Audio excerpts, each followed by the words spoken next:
All right, Mariana, I think we're ready to go. Hey. Hi. Okay. First of all, I want to say welcome to everyone and thank you for joining us tonight on your very busy weeknight. I hope that everyone is safe and healthy right now in this crazy time. My name is Alana Olswing and I am a graduate coach here at Ingenious Prep. I did my undergraduate degree at Northwestern University and my master's at the Kellogg School of Management, and I'm so excited to be here tonight with Dr. Mariana Guerrero. Mariana, do you want to say a few words about yourself? Sure. Hi, everybody. So I went to college at University of Houston, where I majored in biology and French. From there, I did a master's in public health in Paris, France. And then I attended Cornell Medical School in New York City for my MD degree. And then I trained, I did a 4-year residency in emergency medicine in Denver. And currently I'm a practicing emergency medicine physician, treating COVID patients on the front lines. Great, fantastic. So you're going to be hearing a lot of helpful information from Mariana tonight. Before we begin, I just want to let you know that this will be recorded and everybody will be getting a recording after this. And I know that we have a lot of information to cover. So if we do not get to your questions tonight, there will be a post up on our Facebook page at Ingenious Prep where you can ask questions and get them answered by our team and Mariana. So tonight, we are here to talk about COVID-19 and the medical school admissions process and how that will be impacted. First, quickly, introductions, who we are, what we do, and then we're going to go into how applications are processed and evaluated. Will admissions offices be impacted by the virus? And the answer is yes, and what is that yes going to be specifically? Next, the 4 critical factors in standing out, and finally, building your application profile during COVID-19. Who is Ingenious Prep? We're an education company based in New Haven, Connecticut, and founded at Yale. We work with former admissions officers and graduate coaches from top schools to gain objective insights into the admissions process to help students make sure that they are putting themselves in their best light during the application process. A few of our results are Harvard, Stanford, Johns Hopkins, medical schools, and more. On the screen, you're just going to see a few of our fantastic counselors that we learn from and that work with our students. On the top row, you see our former admissions committee members. And I'm not sure that we're seeing the slides change because I didn't. Oh, no. Okay, hold on one second.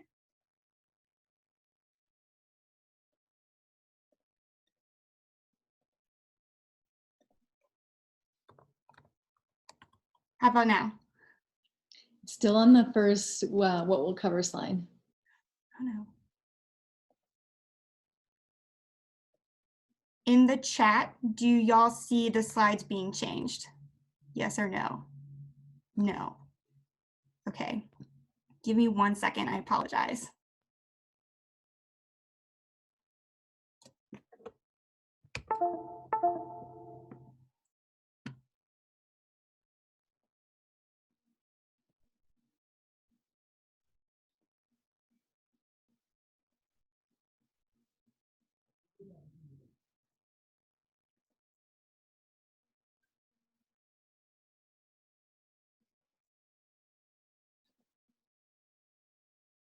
How about now?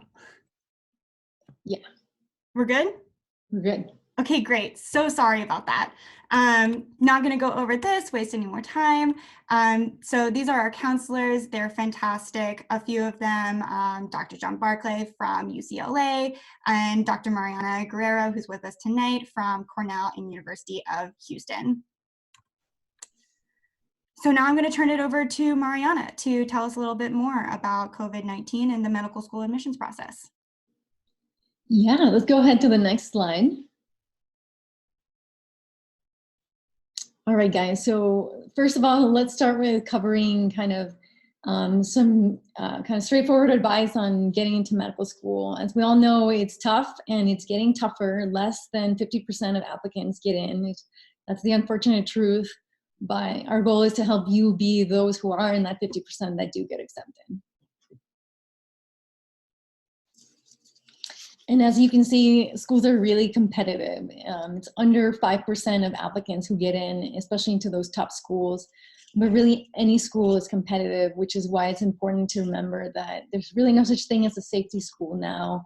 You can't anchor to your 1 or 2 schools that you're really focused on. You have to really apply broadly, widely, and consider applying to DO programs, state-specific programs like Texas and schools, and then even consider Caribbean medical schools, just kind of weighing your whole application. All right, guys, so first question for you. Do schools have an algorithm to determine who is accepted or rejected?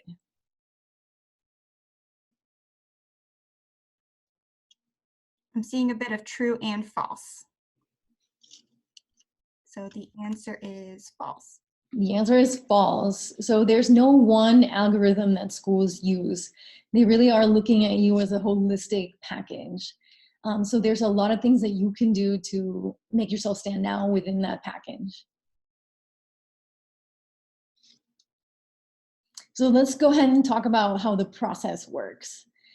So as you know, the application process is online. You fill out the MCAT or the other system online. You submit everything. And so essentially each school will receive your application. The dean's team will then conduct a pre-screening. So they'll start by looking at your grades, your MCAT, your activities. Basically, they want to make sure that you meet a certain threshold, that you've gotten the right pre-med, preregs. They want to make sure you don't have a 2.0 GPA, and that they're not kind of wasting their time. From there, they'll say, okay, they kind of meet all our threshold, and they'll start offering out interview offers. So your chances of getting in do significantly go up if you do get an interview. Maybe, yeah, you know, these schools usually are accepting only between 5 to 10% of their applicants. They're getting 6,000 plus applications, and their class sizes are really only 100 to 200 students. So in the end, like we mentioned before, they're admitting less than 5% of those. But if you do make it to that stage where you get an interview, your chances go up from, you know, less than 5% to 50% that you will receive an offer at that school. So essentially the interviews go out. If you're lucky enough, you go and do an interview. Usually it's multiple small interviews, and then your interviewers will create a report summarizing who you are. And then you move forward to the admissions committee meeting and this is made up of deans, faculty members, as well as current medical students. They will review your complete application, read your personal statement again, see that report that was made after your interview, and really make a decision at that point and say yes or no, or you can kind of secondary pile or flat out offer you an admission or decline at that point. All right, so, you know, what are AdCom committees looking at when they're reviewing these applications? These are some of the things that they're gonna keep in mind of what they want and what they don't want in their next class. So things that they're gonna want are leadership, kind of teamwork skills. They want you to be able to fit in well into that class.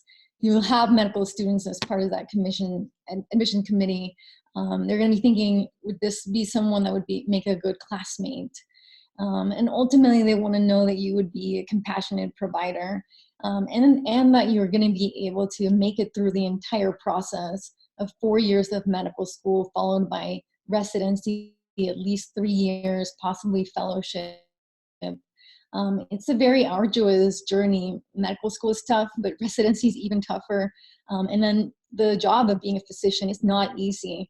And they definitely don't want you to drop out at any one of those points, and especially during medical school for them, because they're investing in you. It costs medical schools millions of dollars for each of their medical students, which I know it sounds crazy because you're also paying a lot of money to go, but they're equally investing in you.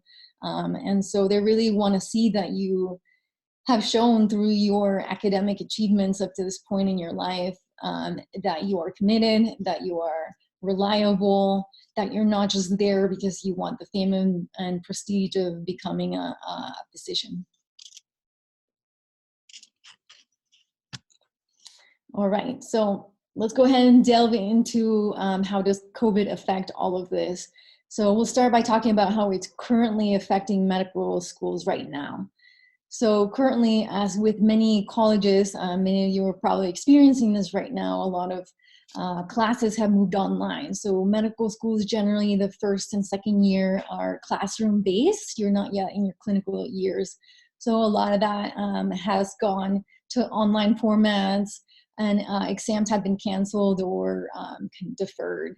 And what about the third and fourth year medical students that are in their clinical rotations? Those students have been kind of asked to step out of the hospital for their own safety. It's really, it's not that people don't want them there and don't want them to continue learning, but just to minimize the exposures at this point in their life. They're unfortunately losing out on this valuable opportunity for clinical rotations. And my guess would be that a lot of current third year medical students their clinical rotations might get pushed into their fourth year. As for fourth year medical students, they have a little bit more leeway. They've completed most of their required rotations. They've had their match, and they're doing mostly electives. So unfortunately, many of them might not get to do those electives. They'll still be able to hopefully move forward and graduate. So their match day is the day in February where all the fourth year medical students find out where they're going for residency, and it's usually a big celebration. But this year, all those celebrations had to be held virtually. So basically, as you can see, the medical schools have been very much impacted with their current students, and now they're having to figure out how to process the not only the current admission cycle, but the oncoming one. So for the current admission cycle, things are being conducted online as much as possible. Any remaining interviews and any student events are being moved online. Okay, so then how about you guys? Okay, many of you are considering applying to medical schools this year. So how will that affect you? So generally the process is done online. So you're going to start by applying on AMCAS. So it's already set up to run online. So that's good news in a way, that the system is already built and doesn't have to shift online. However, we can move on to the next slide. There's been some kind of important things that have happened. Mostly the MCAT dates some of them have been canceled. And so a lot of you guys may be left kind of hanging with no date or having had to reschedule. And so that's obviously gonna impact the timing of when you have your complete application done and able to turn in. So while this whole system is online and likely won't change much, we don't know at this point whether the AMCAS and the individual medical schools will end up giving people more leeway or pushing back their deadlines. Because in a way it doesn't affect them as much as it might you. They're still able to run their meetings that we talked about where they review your whole application, where they get together and talk about the applicants. They'll still be able to do that remotely thanks to platforms like this one.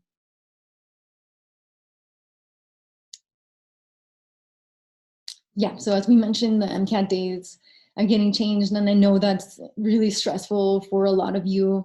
And I think medical schools will be understanding of this impact. For the medical students themselves, their board exams have gotten moved, and in a way, having been there myself, maybe the extra time will be helpful. So try to see the positive in this, if you can, that you have more time to study. So hopefully it will give you a chance of improving your score. I also just wanted to jump in that according to the chat, and I can double check this, but as of a few hours ago, all of the April tests were canceled as well. So more, hopefully the ability to reschedule for May or June will be something that a lot of students should be looking into. Yeah. So again, as of right now, the deadlines for the major application systems are the same, but everybody is dealing with so many impacts from COVID-19, and it's just been a really fluid and dynamic process. So um, really anyone should be understanding of kind of the fluid nature of this, the way that it's impacted all of us in multiple ways negatively. So we're hopeful that medical schools, the application systems will be taking all of this into consideration, and everyone in their head should be kind of thinking that the pattern has been that things are being canceled, things are being delayed, and until we really see progress in the way of number of COVID cases dropping, society kind of returning back to normal, you should anticipate that things may continue to be delayed and canceled, unfortunately. So in general, the takeaway is that the application systems are built online and they will continue as usual, but there may have to be significant adjustments made specifically due to the MCAT sittings not being available. But again, it's going to be really important for you to make a strong impression, especially in these times of uncertainty.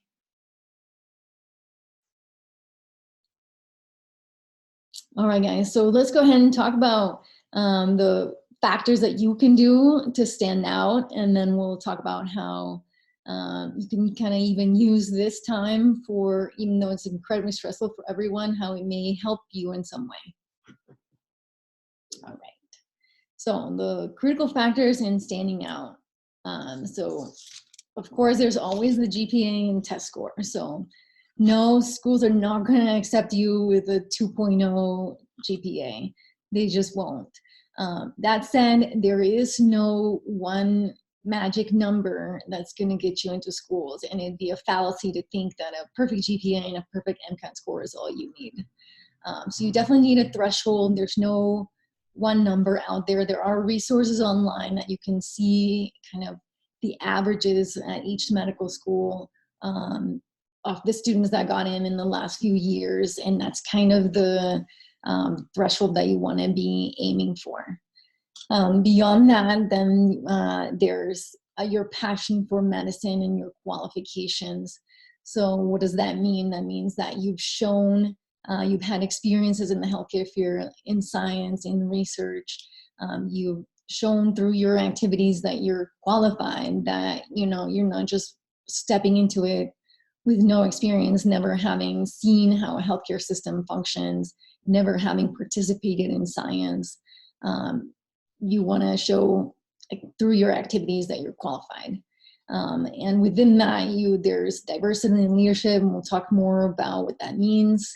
But all in all of these components of your application are there to create a theme for yourself, or what we call the application persona, which is really going to be what sells you to these medical students. It's a summation of who you are and what you have to offer. All right. So we talked about GPAs and MCAT scores, and essentially, if you don't have the GPA that you want, again, it's not just the one number, right? We don't provide numbers here because we don't have them. And there's things that will modify your GPA, like having done a post-bac, showing that you did well in that. And then they're going to consider other factors. You went to a notoriously difficult college, you got a notoriously difficult engineering or math or physics degree, where, yeah, they're not going to expect you to have a 4.0. So those things will be taken into consideration. But generally, you can go back to that slide. There's going to be definitely some combination that will not get you through that first review in the Dean's Committee. Okay, we can move on. Okay, so knowing that grades and MCAT are important, how is COVID-19 gonna affect this? So a lot of you are probably doing online classes right now if you're currently in undergrad or post-bac classes, and these may have shifted to a pass-fail system. This is something that could be good or bad, just kind of depending on who you are, how it's going for you in these classes. Overall, though, I think that medical schools, when they're looking at your transcript at this semester classes, they will understand that you've had to maybe move back home, that you've lost some social support, that things are just really tough for everyone. Maybe people have lost jobs. Maybe you're trying to find some other way to have an income and you're not able to study as much. So all of that will not be lost to the admissions committee. But it's still really important for you to make really the best of grades that you can, and if this is your final semester, and again, to do well on the MCAT. So the best thing would be to use all this time that we're all locked inside to try to just kind of get the best scores you can. I think I'm going to jump in right here because this has been a common question before the webinar and during right now. But let's say hypothetically that a school is giving the option of going pass fail or continuing on with your standard graded system. Barring any, extenuating circumstances, I would assume that it would be best case for students to continue on the normal graded system if they are confident in their ability to academically perform well. Or do you think that they should take advantage of the pass-fail system at this time? Yeah, I would say that if you've been doing well and you're hoping this class will bump up your GPA, then yeah, keep at it. And on the other hand, if your world has been completely disrupted by COVID, you're having to watch your siblings, you can't find time to study, take that pass-fail option.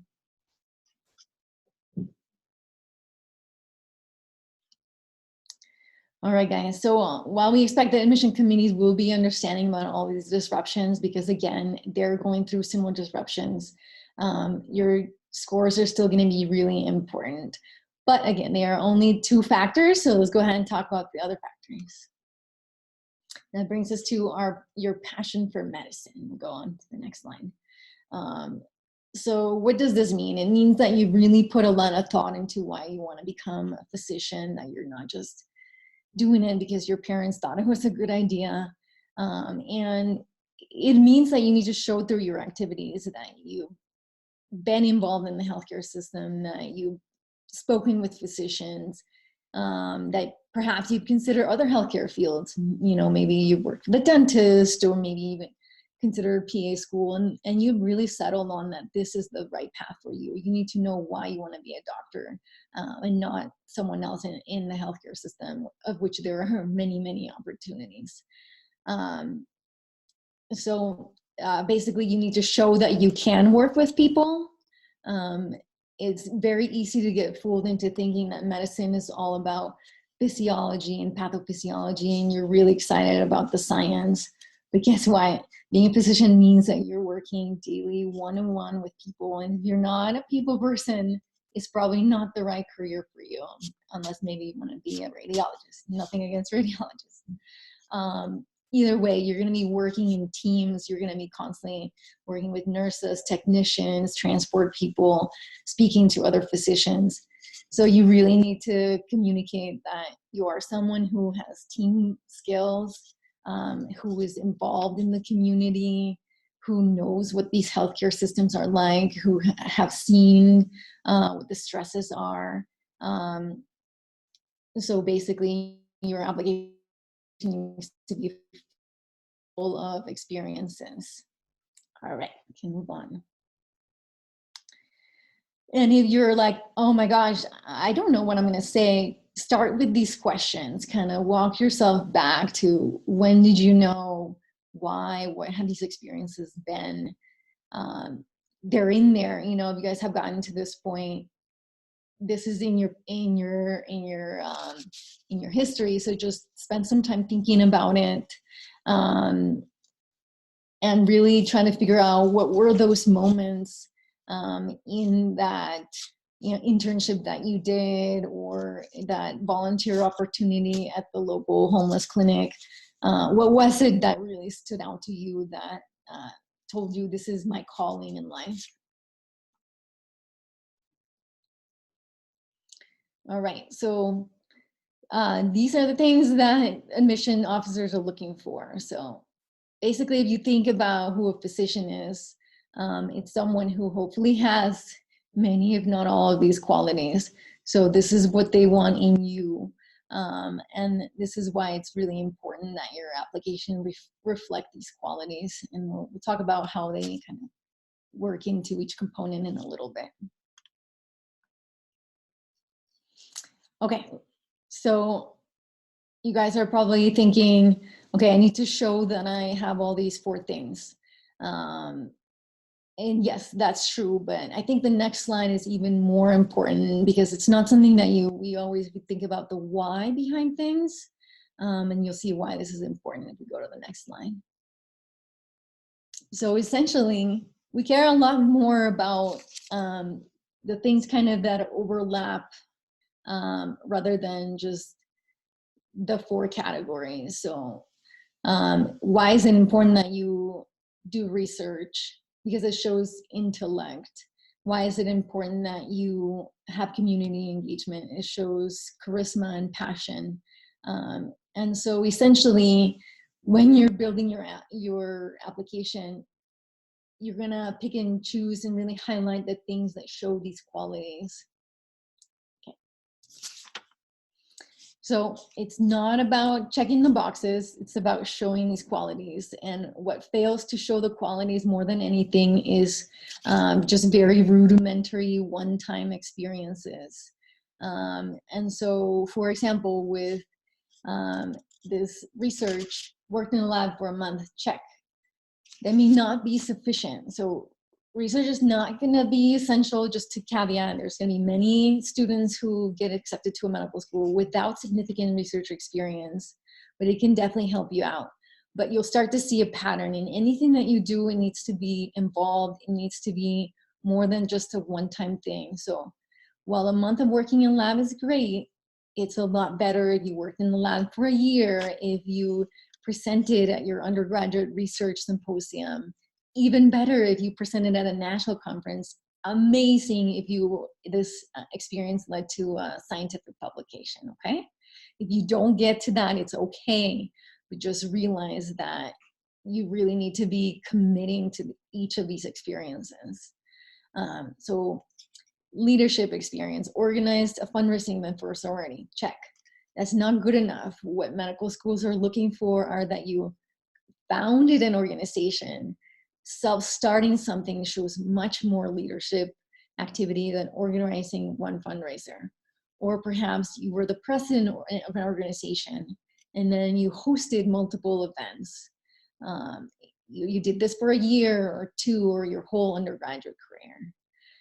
And then clinical experience, you worked as a scribe for a summer. Many of you will have done that. It's a great opportunity, but you can go above and beyond that. You should have other healthcare experiences. You should maybe become the chief scribe, show that you have leadership potential in that as well.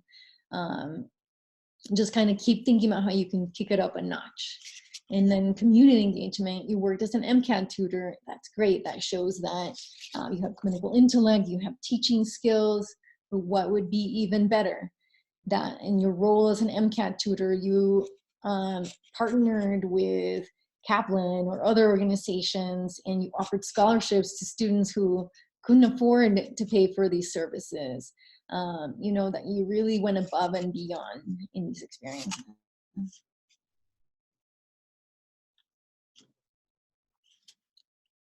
All right, guys, so the takeaway is don't be passively involved in something. When you're creating your AMCAS application, really take a look at your list of activities. Just flat out leave the ones that were one time I worked with Habitat for Humanity for a day. That's not really going to help you or make you stand out. But on the other hand, if you were a leader of an organization, you know, go into depth as to what all the things that you did in this role. really think critically about all of your experiences. All right, moving on to the third component, it's diversity. So everyone hears diversity and they think racial or ethnic diversity, and there's just so much more to it than that. And you may think you don't have any diversity, but everyone does. It's about your background, any challenges that you've overcome, any unique talents, experiences that you had. Maybe you're a very non-traditional applicant, you're switching careers. You can offer the experience of having been a teacher for 10 years. All of those things make you diverse and unique. So don't discount it. So again, you can't change some of the things that do make you diverse. But there are other things that you can act on now, or kind of remember that these are what make you diverse. So really unique academic interests, for example, or a really unusual extracurricular activity. You were an Olympic athlete. I certainly was not.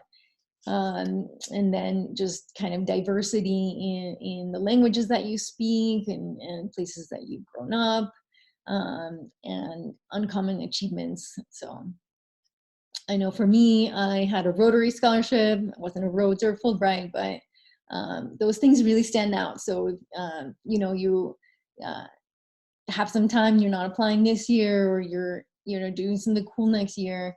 Look for those ways that you can stand out by just having that extra achievement. Okay, all right, let's go on to the next slide. Okay, so let's go ahead and break down everything I've been talking about into some exercises so we can make this a little bit more concrete. So we're going to pretend that we're the admissions committee at Harvard. We've received 2 applications. We only have 1 slot remaining. So let's see who we would admit. So Kevin, let's say that both of their GPAs are at that threshold or higher. They both did great on their MCAT, so they're very equal on those 2 things. So Kevin, he attended a top school, graduated top 10%. He was the student body president, captain of the soccer team, spent a summer doing research, volunteered with the homeless clinic, and was a member of the AMA. Victoria, on the other hand, her background is that she immigrated, had to learn English at a young age, started an organization that supported immigrant youth. Later on in her life, formed a second group that helped immigrants again, worked as an interpreter, etc. So another poll for you guys. Who got into Harvard Medical School?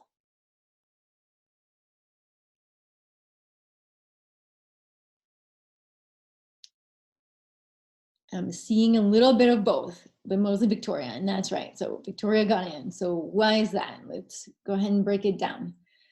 So the theme here is that Victoria really stood out because of the longevity of her interest.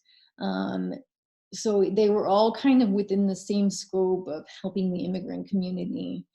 And she really went above and beyond. She wasn't just a member of an organization. She created these organizations. She showed initiative and really strong leadership skills. Kevin had a great application as well. He was a president of an organization. But being a founder is just that much more amazing.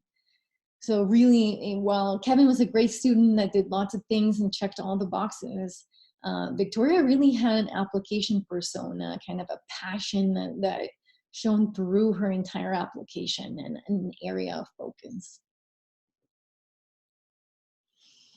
All right, so remember that these admission committees are looking at thousands of applications. And so they really, what they need to see is a theme, a trend that pops out strongly in your application. And that's what the application persona is. We like to say it's not an accident, it's a decision. It's something that you're gonna actively create through your activities and also in the way that then you frame your application. So let's take a look at some examples.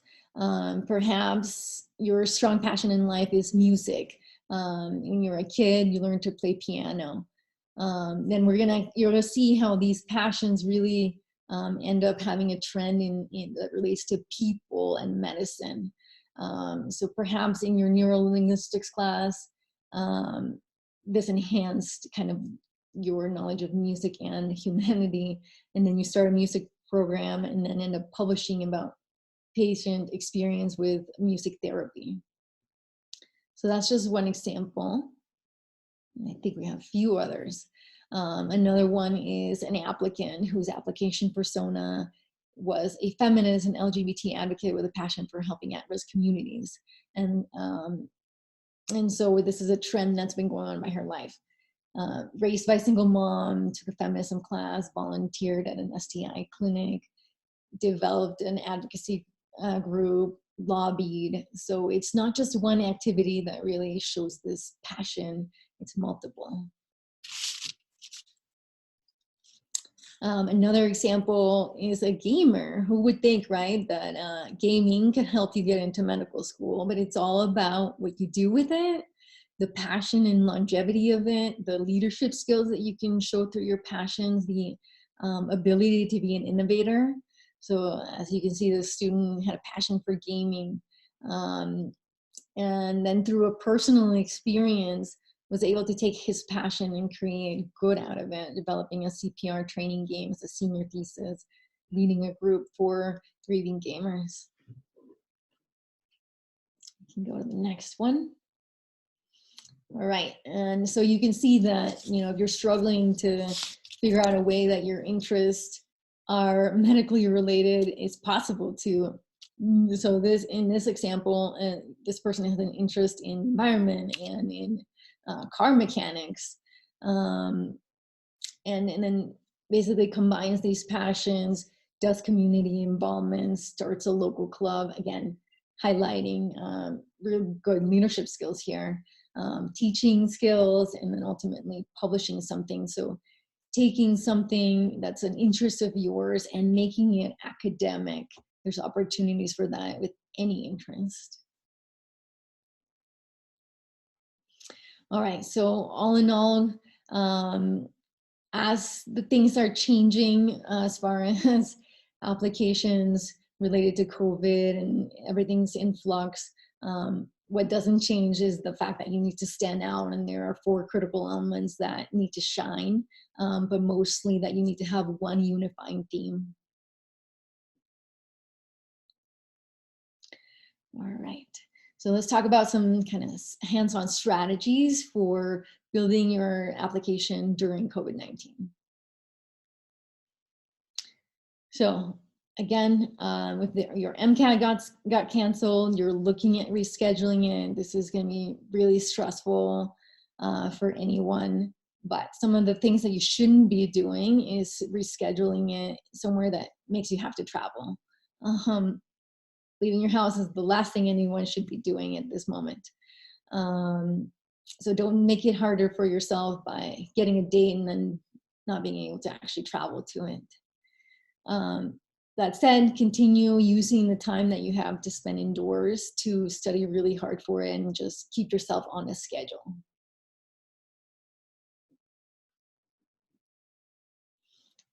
As far as online classes go, same thing applies here. Just the fact that it's an online class, it'll be easy. I can Google the answer. Don't let that fool you. You still need to do well in these classes. And a lot of what you're learning will apply in medical school. So really, it is important that what you're learning in your biology, chemistry, physics classes, you will use it in medical school. So definitely want to learn it. But that said, if you're someone that struggles to work at home, that needs a more structured setting, you're really going to have to come up with a plan, and we'll go over some tools that you can use at home to help you study online. So maybe you need to have kind of review sessions with your classmates, use Zoom, use Google Hangouts to keep each other accountable, use application technology to make flashcards. There's study apps such as MCAT Prep and Khan Academy that you can use, should have free access to. Other productivity tools include list making websites, noise canceling websites, time tracking websites. So there's really a plethora of resources out there kind of already made for times like this. But remember that it's going to be really important to continue thinking about your physical and mental health. This is a time of incredible mental health um, issues for everyone, kind of regardless of who you are and where you are in your life. This is a really stressful event, and being in a time where you're applying to medical school, that's an extra amount of stress. So really, this is going to be month that we're talking about all of us having to deal with this. So it's going to be really important that you find a support system, that you're sleeping, that you're eating, that you're exercising, that you're really reaching out for help if you need it. And here are some other resources that you guys can use to keep yourselves healthy mentally and physically. All right, and then we can skip this slide. Essentially, though, if you are anxious, you're curious, you want to learn more, there are great resources out there to learn about COVID-19. Trying to stay away from poor sources is just a general skill, and especially one that becomes important when you are a medical professional. Thinking about where you're getting your information from, making sure it's not fake news, make sure that you're using reliable sources. All right. So yeah, this kind of just summarizes some of what we talked about, but many of you right now are working on your personal statement, which again is a really important component of your application. So you're gonna be spending a lot of time in front of your computer anyway, trying to maximize your time indoors doing this. Continue emailing your letter of recommendation writers, sending them friendly reminders, and making sure that your application is on track.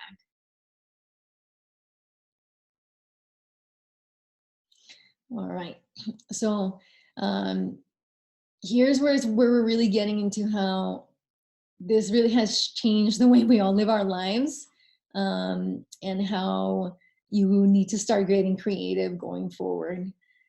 So right now, a lot of in-person things are canceled, but that doesn't mean that we can all stay home and watch Netflix. Medical schools will want to know what you've been doing with your gap years, your coronavirus quarantine time. Basically, anything in your application needs to stand out.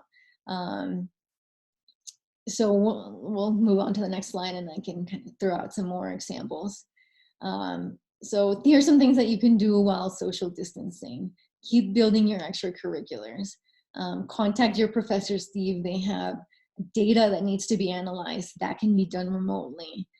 Papers can be written remotely. There's lots of organizations out there looking for help.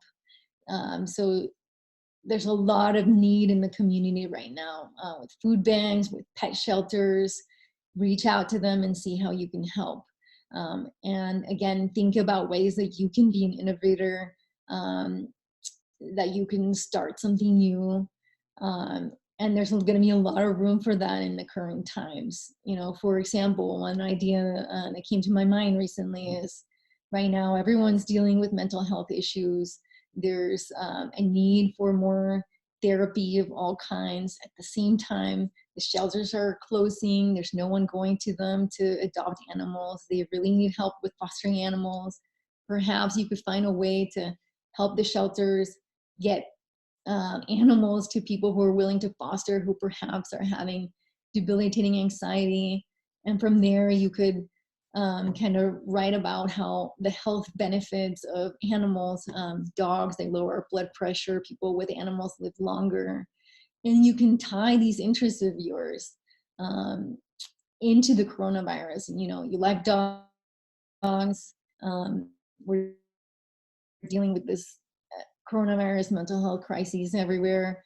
And you found a unique opportunity to really help people through this time. So we can go on to the next slide. And then that said, another way that you guys can use this coronavirus kind of to help you be a strong applicant. Say you have a paper to write for one of your classes, focus it on coronavirus, use it as an opportunity to really inform yourself on this topic, to do some research, to become someone who can speak about it knowledgeably, not just kind of saying the latest headline or post that you saw on Facebook, but really delving into how is the coronavirus different from SARS? What are the most efficient ways to manage it? The kind of what countries have done a good job and why. So if you have academic opportunities, or even you can write a blog post, try to use this coronavirus to really enhance your knowledge of medicine and make yourself a better applicant. All right, so that's kind of some of what we've been talking about. It is a hard time to get healthcare experiences. Like I said, if the medical schools aren't even letting their own medical students step foot into the hospital, this is not going to be the time for you to be in the healthcare setting, unfortunately. But there's still other ways that you can help. A lot of medical students are organizing ways to help take care of the children of healthcare workers. So that's a very important thing to do that enables people to take care of patients. So don't think that it's just things don't matter. There's definitely opportunities there that you can contribute to this crisis that we're having worldwide. All right, so guys, while the coronavirus, COVID-19 has disrupted everything, try to use this as an opportunity to strengthen your application, to have new and exciting experiences, to be an innovator.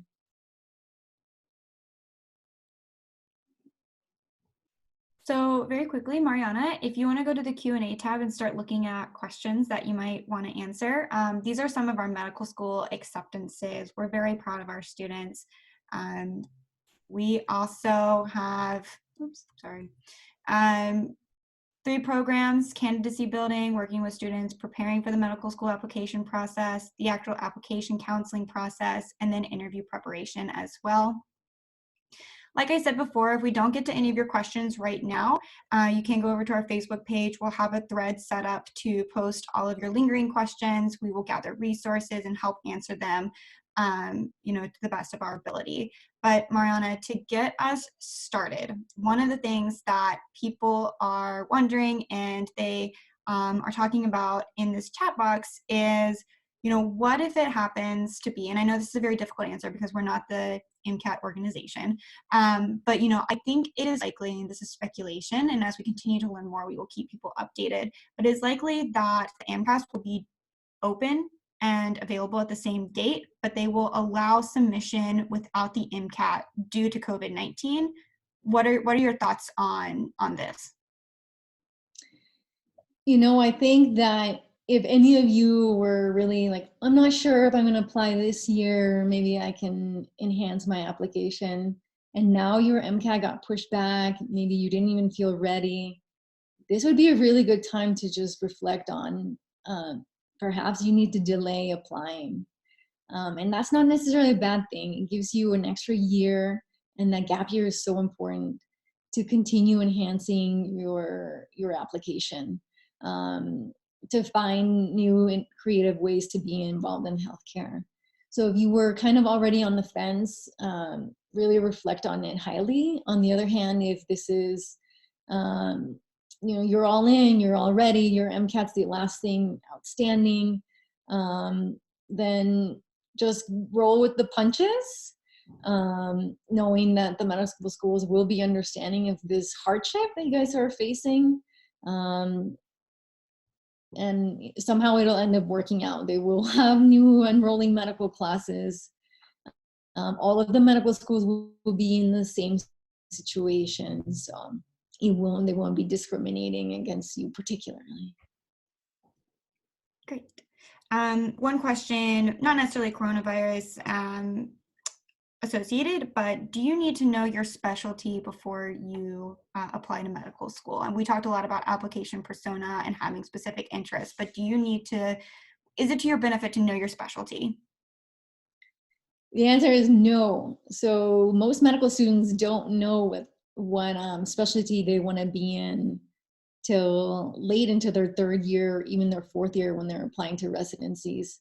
And it's better to keep an open mind actually, because um, you'll go through your clinical rotations and you'll say, actually, I thought I wanted to be a pediatrician my entire life. And it turns out I don't like working with kids. I'm actually really interested in geriatrics. So keep an open mind, and medical schools care about the basics, that you're interested in people, in helping people, that you have a passion for science, but in no way will they want to know what specialty you want to be.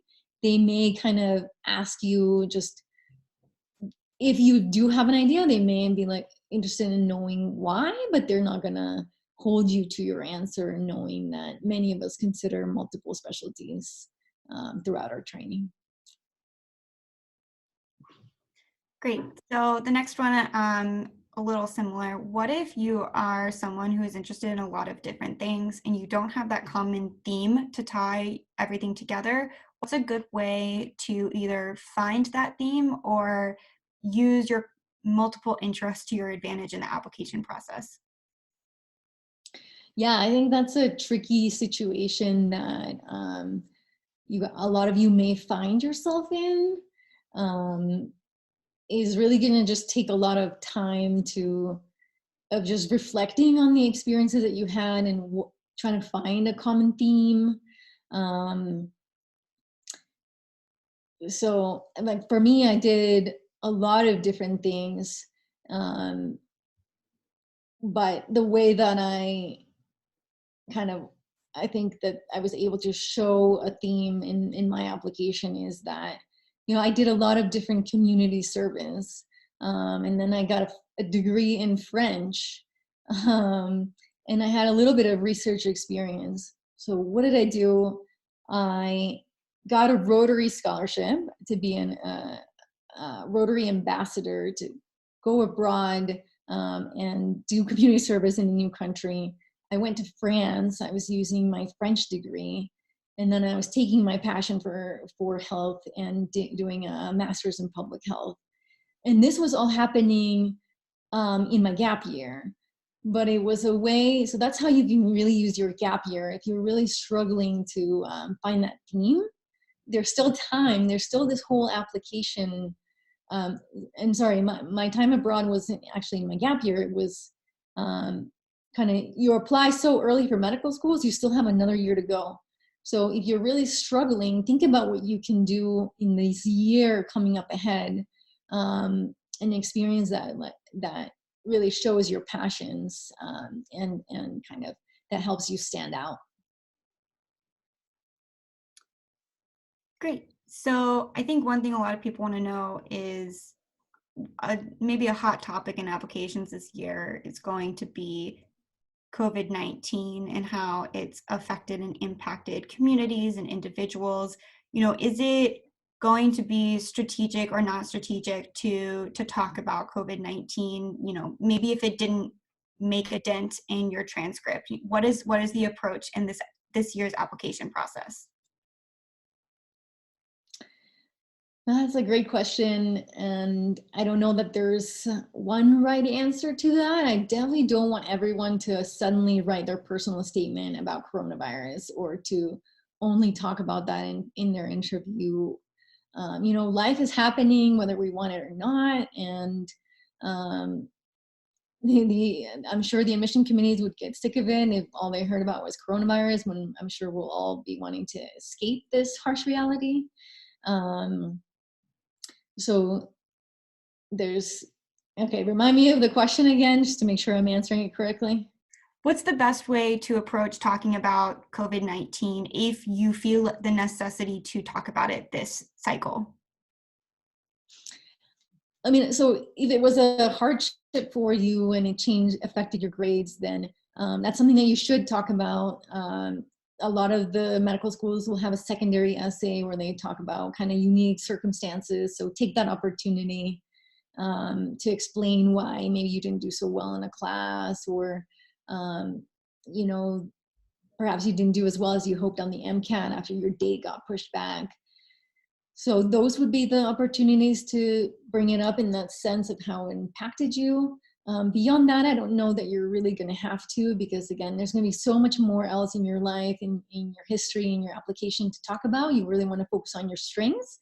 You don't want to wax poetic about coronavirus in front of, a physician who's trained in infectious diseases that, they've been dealing with this day in, day out. They're going to want to talk about you and not about coronavirus in your interview or in your personal statement.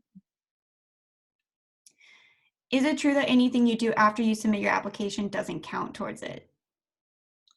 That's definitely not true. Especially if you have something exciting kind of coming on, like you're going to be getting an advanced degree, or you're going to be continuing to work on some exciting research.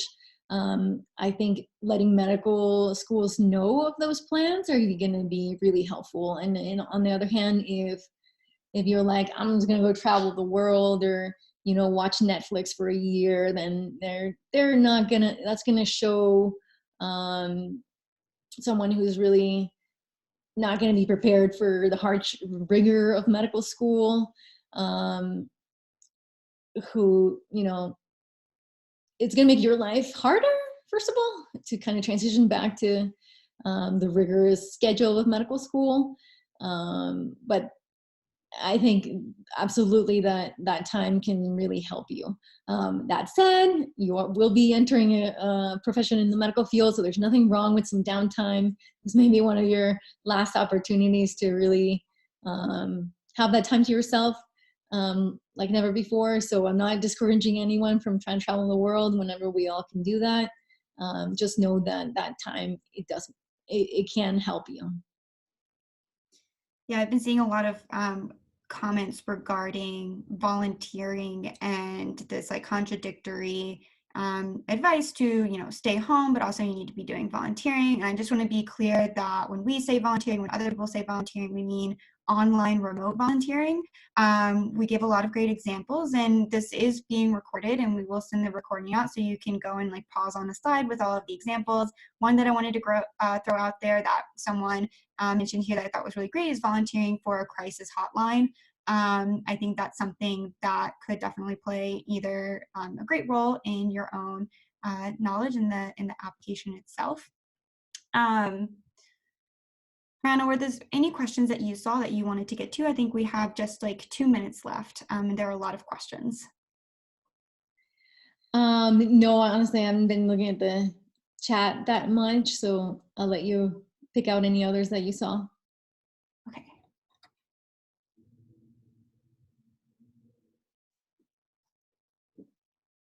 Okay, so this is a more of a basic question, but does your gap year clinical experience make up for less than great shadowing hours? And I think more, generally speaking, if you devote more time and energy in your gap year to one requirement of medical school, is that going to outweigh another area that you missed? So that goes back to how you guys are a whole package. The admissions committee are looking at the entirety of it. So nothing's going to outweigh one thing. But if you're doing a whole thing for a whole year during your gap year, and you've shown really dedication and can speak about it and show what you've gained from it, then I think that can only help you. Great. And I'm actually going to close out with this question, and I'm very appreciative of it. So thank you, Rita, for this.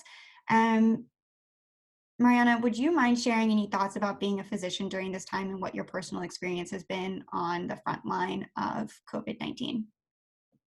Yeah, thank you for that question. It's been just the most challenging time I've been through. I keep thinking I'm so glad I'm not a resident anymore, because residency is really tough. You're learning a lot.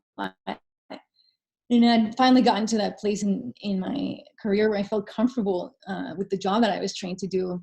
And then along came COVID, and it's really changing the way that we practice medicine. It's changing by the second, and it's incredibly stressful. And we're seeing new things all the time, new information coming out. And so not knowing exactly what's best for your patient is really stressful.